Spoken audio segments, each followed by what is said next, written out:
는 인생이란 제목으로 함께 하나님의 말씀 나누겠습니다. 다윗이라는 사람 하면 어떤 사람일까? 사실 성경에서 한마디로 표현해요. 하나님도 한마디로 표현하죠. 그게 뭐냐 하면 하나님 마음에 합한 사람이다. 사실 우리의 소원과 우리의 목표와 우리의 꿈이 뭡니까? 하나님 마음에 합한 사람이거든요. 상황이 그의 삶을 정말 많이 흔들어 놨습니다. 목동으로 살면서 온갖 어려운 가운데 있었어요. 또 그렇게 힘든 가운데 살았고 형들 때문에 힘들었죠. 그 다음에 형들 때문에 힘들었나 싶었는데 이번에는 또 사울 왕 때문에 힘들죠. 또 왕이 돼서도 자녀들 때문에 또 힘들죠. 또 자기 자신의 죄악 때문에 힘들죠. 일생 동안 다윗의 삶을 흔들어 놓는 사람이에요. 그리고 그 상황이 그 삶과 그 인생을 계속 흔들어 놔요. 그런데 다윗은 흔들리지 않습니다. 이게 진짜 중요합니다. 내 믿음이 흔들리고 내 신앙이 흔들리면 무엇을 의미합니까? 어떤 결과가 벌어진다는 것을 의미합니까? 그건 뭐냐 하면 하나님께서 주신 복을 받아 누릴 수가 없어요. 하나님께서 복을 주셨는데 내가 흔들림으로 그 복이 다 흐트러지는 거예요. 다 내려가 버리는 거예요. 내 마음에 합한 사람이다. 그 이야기 다시 얘기하면 그는 내가 마음껏 복을 주는데 그 마음껏 주고 싶은 복을 마음껏 받아 누린 사람이다 라는 이야기입니다. 그래서 다윗의 삶을 보면 명확하게 그가 왜 하나님 보시기에 합당하고 합한 사람인가, 하나님 마음에 합한 사람인가, 이게 명확하게 드러나요. 그 첫 번째 특징은 뭐냐면 그는 하나님을 두려워해요. 법궤에 대한 태도를 보면 그의 태도가 명확하게 드러납니다. 하나님의 궤, 그 언약궤라고도 하고 법궤라고도 하는데 이 법궤는 이스라엘 백성이 이집트를 탈출해서 하나님께서 주신 것들이 담겨 있습니다. 그때 하나님께서 어떤 것을 주셨습니까? 모세를 통해서 주신 십계명이 적힌 돌, 그리고 아론이 갖고 다녔던 아론의 쌍난 지팡이, 그리고 하늘에서 내려온 만나가 담긴 항아리, 이 세 가지가 들어있었어요. 그 법궤의 의미는 뭡니까? 하나님의 임재 상징이에요. 그래서 법궤를 보면서 그는 늘 하나님을 생각하고 하나님을 두려워합니다. 어느 상황에 있든지 간에 이게 변함이 없었어요. 그래서 이스라엘 백성들은 하나님 명령에 따라서 하나님을 섬기는 그 성막을 만들고 그리고 성막 안에 그 거룩한 곳에 지성소에다가 이 법궤를 놓아두었습니다. 근데 이스라엘 백성이 점점 타락을 해요. 하나님을 잊어버리고 어떻게 합니까? 그 법궤를 가지고 다니면서 전쟁에서 이기기 위한 수단으로 삼아버려요. 하나님을 섬김의 대상으로 여기지 않고 예배의 대상으로 여기지 않고 하나님이 예배의 대상이 아니라 이용해서 전쟁에서 이기겠다라고 하는 그 수단과 도구로 만들어버립니다. 결국 어떻게 됩니까? 하나님께서 진노하시고 엘리 제사장의 가문이 다 죽고 그리고 법궤도 빼앗깁니다. 그러면 이스라엘 백성들이 사울이 왕된 다음에 제일 먼저 해야 될 게 뭘까요? 법궤를 찾아와야 돼요. 그런데 안 찾아와요. 그냥 놔둬요. 그런데 다윗이 이스라엘 전체 왕이 되고 나서 살펴보니까 먼저 신앙을 회복해야 되겠다라고 생각하고 법궤가 어딨나 찾아보고 그리고 법궤를 모셔야 되겠다라고 생각을 하는데 그때 법궤를 가져오는데 어떤 일이 일어납니까? 법을 지키지 않아서, 룰을 지키지 않아서 우시아가 죽고 그리고 거기에 대한 그 두려움이 또 생깁니다. 여기서 다윗에 대해서 알아야 될 게 있어요. 하나님을 두려워하는 거예요. 하나님을 무서워하는 거예요. 우리가 하나님을 향한 기본적인 자세와 태도가 무엇이어야 합니까? 하나님 앞에서 하나님을 두려워할 줄 알아야 돼요. 어떤 분들 보면요, 좀 그런 마음이 드는 분 있어요. 저 사람 진짜 하나님을 믿는 사람 맞나? 하나님을 두려워하는 건 맞나?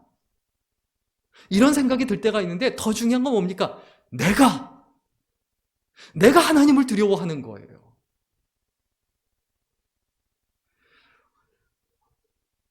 이렇게 우시아가 죽고 그런 일이 일어나자 다윗이 예루살렘으로 법궤를 가져오던 계획을 멈춥니다.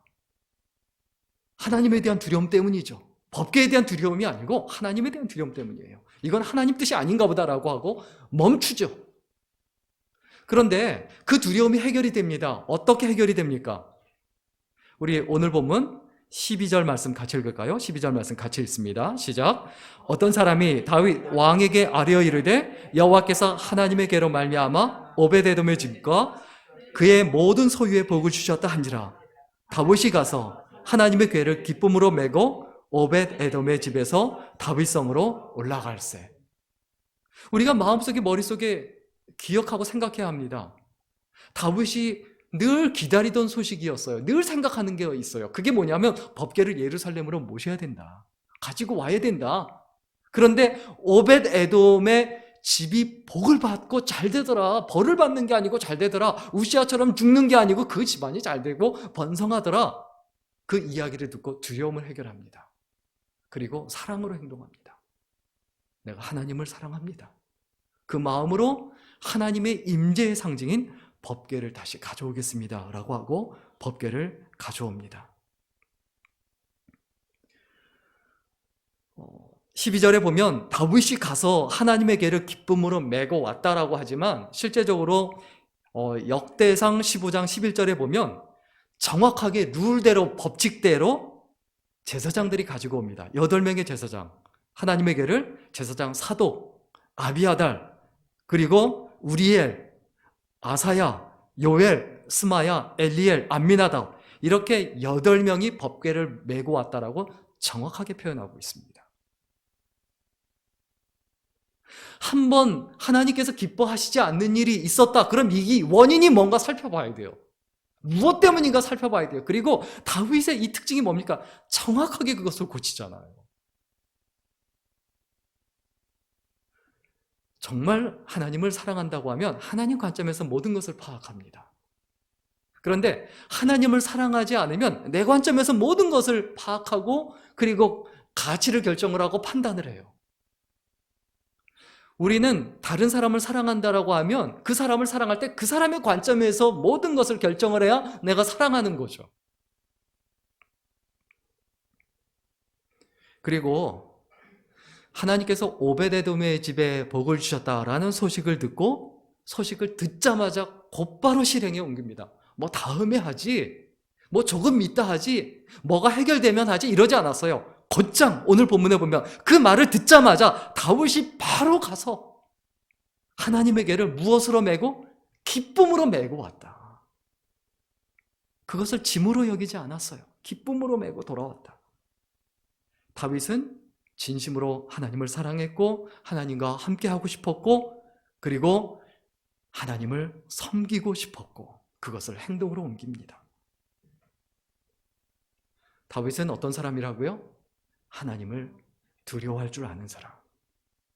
하나님을 두려워하되 무서워서 두려워한 게 아니고 사랑해서 두려워한 거죠. 이게 여기에서 그대로 드러납니다. 블레셋 사람들 하나님 무서워했어요. 그래서 법궤를 갖다 버립니다. 법궤를 밀어냅니다. 근데 하나님을 사랑한다고 하면 하나님을 밀어내지 않아요. 법궤를 밀어내지 않아요. 내가 섬깁니다. 내가 감당합니다. 그리고 이 다윗에게 나타나는 하나님 마음에 합한 다윗에게 나타나는 뚜렷한 특징이 있어요. 그게 뭐냐면 하나님을 어떻게든 모시려고 해요. 법궤에 대한 태도에서 법궤를 두려워하죠. 왜? 하나님을 두려워하는 마음이 거기 드러나죠. 그리고 그럼에도 불구하고 법궤를 가져오려고 하죠. 하나님을 모시려고 하는 그 태도가 그대로 나타나는 거죠. 자, 13절 말씀 같이 읽겠습니다. 13절입니다. 같이 읽습니다. 시작. 여호와의 궤를 맨 사람들이 6걸음을 가매 다윗이 소와 살찐 송아지로 제사를 드리고. 여호와의 궤를 맨 사람들이 6걸음을 가매. 이게 굉장히 충격적인 표현이에요.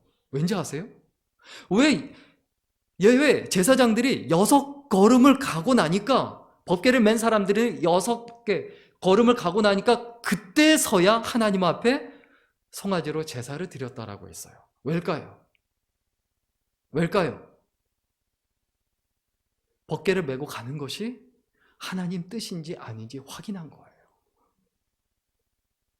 몇 걸음 가보니까 이거 하나님께서 기뻐하시는 게 맞구나라는 걸 확신하고 하나님께 감사하고 감사의 제사를 드립니다.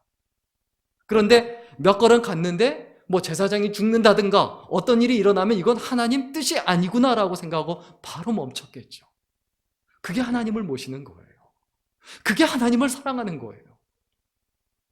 하나님 뜻인지 아닌지 분별하는 게 그의 삶의 우선이었다는 거예요. 그게 하나님을 모시는 사람의 가장 기본적인 자세고 태도입니다. 그리고 오늘 보면 14절 15절 말씀 같이 읽겠습니다. 14절 15절입니다. 같이 읽습니다. 시작. 다윗이 여호와 앞에서 힘을 다하여 춤을 추는데 그때 다윗이 배 에봇을 입었더라. 다윗과 온 이스라엘 족속이 즐거이 환호하며 나팔을 불고 여호와의 궤를 메어오니라. 다윗이 소와 살찐 송아지로 하나님 앞에 제사를 드립니다. 그런데 제사를 드리면서 자기는 가만히 구경하지 않았어요. 어떻게 했다고요? 14절에 여호와 앞에서 힘을 다하여 춤을 췄다. 가만히 있어도 되잖아요. 근데 남 보지 않고 힘을 다하여 그 기쁨을 온몸으로 다 표현합니다. 그리고 다윗이 배 에봇을 입었더라. 에봇은 원래 제사장들이 입는 옷이에요. 그런데 배 에봇은 예배에 참석하는, 그 제사에 참석하는 모든 사람들이 입었던 옷입니다. 그것을 똑같이 자기도 입는 거예요.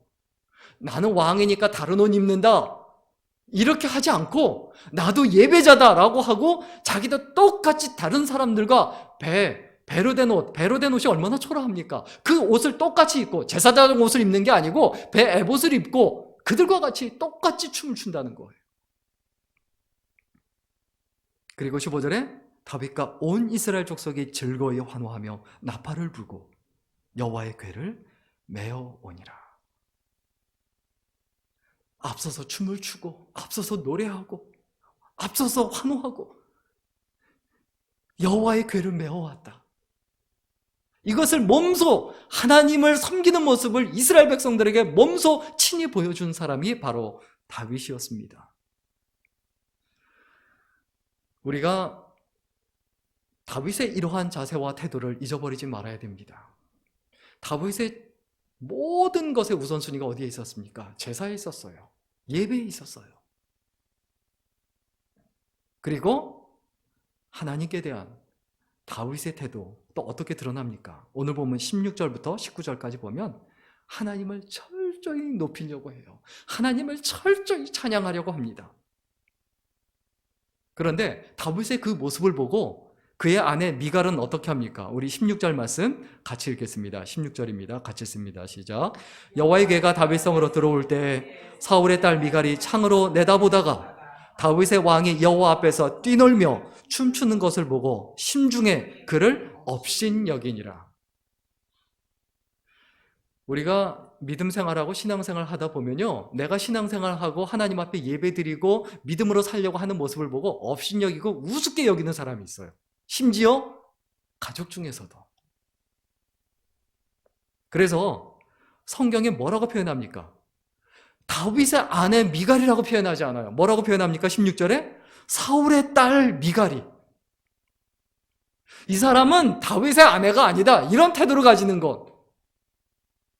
이 사람은 다윗을 대적했던 그 사울, 다윗을 힘들게 했던 그 사울, 그 사람의 피를 이은 사람이다. 성경은 그렇게 보고 있는 거예요. 그러나 주위 사람이 어떻게 하든 그 다윗은 정말 기뻐했고 기쁨이 넘쳐서 모든 백성이 그 기쁨을 나눠 가질 정도가 됩니다. 우리 17, 18, 19절 같이 읽겠습니다. 17절부터 19절입니다. 같이 읽습니다. 시작. 여호와의 궤를 메고 들어가서 다윗이 그것을 위하여 친 장막 가운데 준비한 자리에 그것을 두매 다윗이 번제와 화목제를 여호와 앞에 드리니라. 다윗이 번제와 화목제를 드리기를 마치고 만군의 여호와의 이름으로 백성에게 축복하고 모든 백성 곧 온 이스라엘 무리에게 남녀를 막론하고 떡 한 개와 고기 한 조각과 건포도 떡 한 덩이씩 나누어 주매 모든 백성이 각기 집으로 돌아가니라. 아멘. 자, 여호와의 궤를 메고 들어가서 다윗이 그것을 위하여 친 장막 가운데 이미 다 준비해 놓은 거죠. 그 자리에 그것을 두매 다윗이 번제와 화목제를 드리고 그리고 그 제물을 가지고 이스라엘 백성들에게 다 나눠줍니다. 남녀를 물어나고 차별하지 않아요.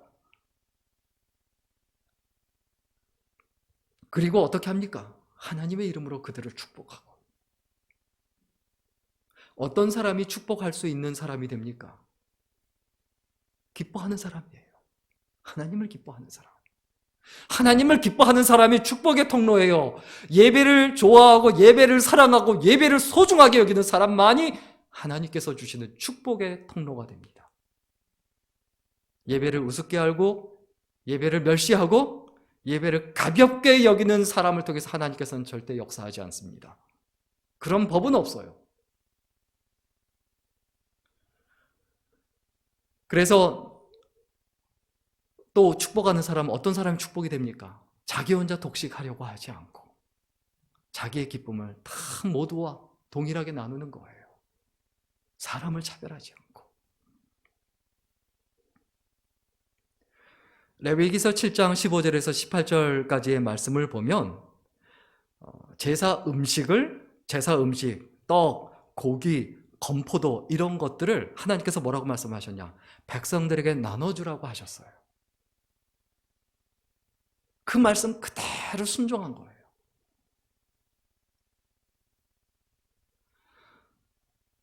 이 다윗이요, 참 멋있는 사람이에요. 한 번의 실패로 족한 거예요.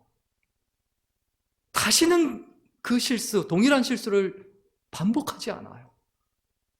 그래서 하나님께서 기뻐하신 거예요. 그런데 그와 한 몸을 이루어야 되는 아내 미갈은 어떤 태도를 취합니까? 20절 말씀 우리 같이 읽겠습니다. 같이 읽습니다. 시작. 다윗이 자기의 가족에게 축복하러 돌아오매 사울의 딸 미갈이 나와서 다윗을 맞으며 이르되 이스라엘 왕이 오늘 어떻게 영화로우신지 방탕한 자가 염치 없이 자기의 몸을 드러내는 것처럼 오늘 그의 신복의 계집종의 눈앞에서 몸을 드러내셨도다 하니. 자, 다윗이 힘들게 그 먼 길을 가서 법궤를 가지고 왔어요. 그럼 어떻게 해야 됩니까? 너무 수고하셨어요. 고생하셨어요. 이게 먼저 해야 되잖아요. 근데 그거는 하나도 없고 무슨 얘기만 합니까? 창피하게 부끄럽게 왕이 그 채통을 지키지 않고 그게 뭡니까?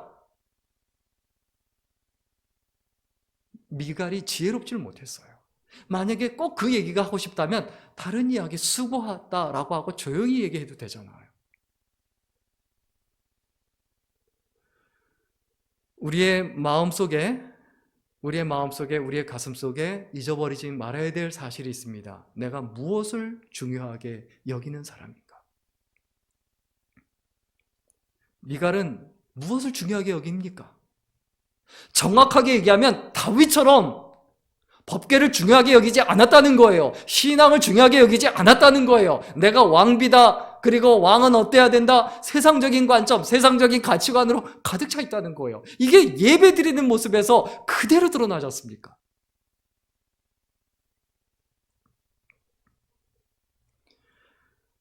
이때 다윗이 미갈에게 단호하게 대답합니다. 아주 냉정하게 대답합니다. 다윗은 예배에 대해서, 하나님께 대한 태도에서는 아주 냉정합니다. 정말 소름 끼칠 정도로 냉정해요. 우리 21절, 22절 말씀 같이 읽겠습니다. 같이 읽습니다. 시작. 다윗이 미갈에게 이르되 이는 여호와 앞에서 한 것이니라. 그가 네 아버지와 그의 온 집을 버리시고 나를 택하사 나를 여호와의 백성 이스라엘의 주권자로 삼으셨으니 내가 여호와 앞에서 뛰놀리라. 내가 이보다 더 낮아져서 스스로 천하게 보일지라도 네가 말한 바 계집종에게는 내가 높임을 받으리라 한지라. 다윗이 미갈에게 말합니다. 나는 하나님 앞에서 했다. 사람 앞에서 움직인 게 아니다. 그리고 그 증거가 뭐냐? 하나님께서 너와 네 아버지 집을 버리고 나를 택하셨고, 그리고 이스라엘 백성의 주권자로 왕으로 삼으셨으니 내가 어찌 여호와 앞에 감사하며 뛰놀지 않을 수 있겠느냐? 네 아버지의 관점에서 나를 보지 말아라. 세상적인 관점에서 나를 보거나 책망하지 말아라. 내가 지금보다 더 낮아지고 더 천해진다 할지라도, 그렇게 보인다 할지라도 나는 여전히 하나님을 기뻐하며 뛰놀 것이고, 그리고 그 계집종이, 그것을 본 계집종들이, 주위 사람들이 나를 결단코 우습게 보지 못할 것이고, 그리고 나를 높일 것이다. 그 얘기는 뭡니까? 나를 보는 그 계집종들은 나를 따라하고 모든 사람들은 나를 다 따라서 같이 뛰놀고 춤을 추는데 너는 어떻게 그런 태도를 가지고 있느냐라는 거예요.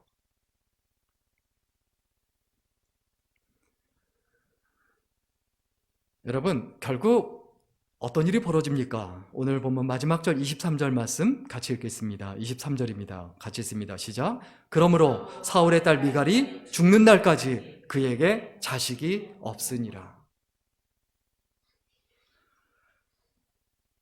성경에 있는 대로 그 당시 가장 큰 저주가 뭡니까? 자녀가 없는 거예요. 자녀를 낳지 못한 거예요. 왜? 다윗과 함께 뛰놀며 춤을 춰야 될 사람이 다윗을 책망하고 태클을 걸고 하나님 앞에 예배 드리는 것을 비난하고 책망했기 때문이죠. 다윗을 업신여기고 우습게 여겼기 때문이죠. 다윗을 통해서 가장 많이 복을 받아야 될 사람이 전혀 그러지 못한 거죠. 미갈이 왜 이런 복을 받지 못하고 벌을 받았습니까? 하나님 앞에 교만했기 때문에 그렇죠. 그리고 법궤에 대해서 관심이 없는 거예요. 무지하고 관심이 없는 거예요. 그리고 또 결정적이고 치명적인 건 어떤 겁니까? 다른 백성들만도 못하게 그 입술을 가볍게 놀렸기 때문이에요. 미갈은 눈에 보이는 것, 형식, 다른 사람의 시선에 관심이 많았어요.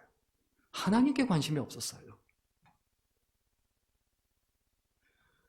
신앙생활에 형식만 남으면 생명력이 없습니다.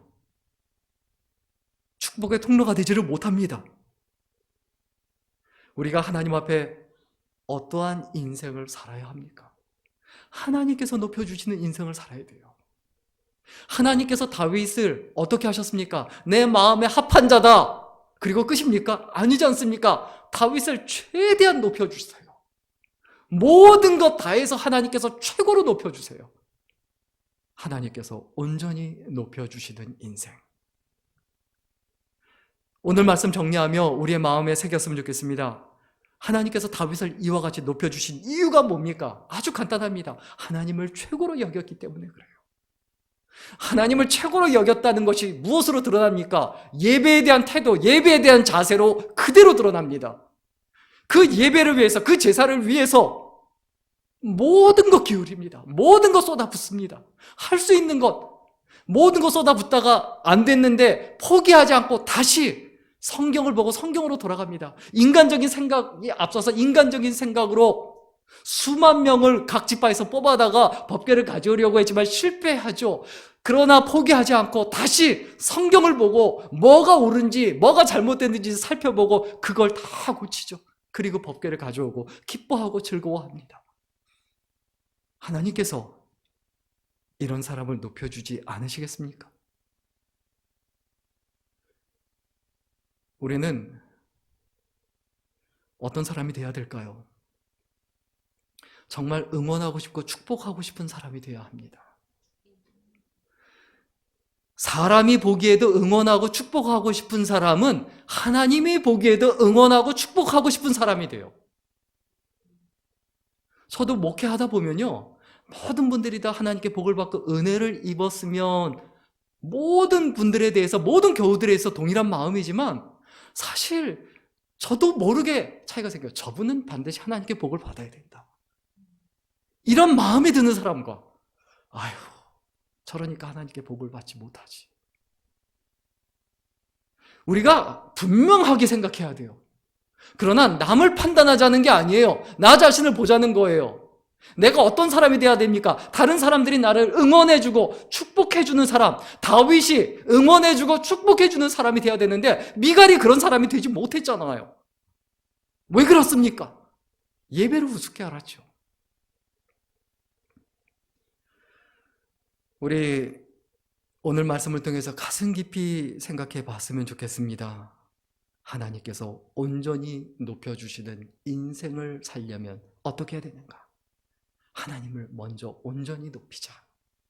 온전이라는 건 뭡니까? 모든 거 다 쏟아붓는 거예요. 내 부족함이 있을 수 있어요. 다윗도 완벽하지 않았어요. 실수가 있을 수 있어요. 포기하지 않고 끊임없이 하나님을 높이고 섬기려고 할 때 하나님께서 주시는 그 축복을 내가 다 받아들이고 그리고 그 축복의 통로가 돼서 기쁨의 통로가 되어서 온 백성이 기뻐하고 즐거워하게 되더라.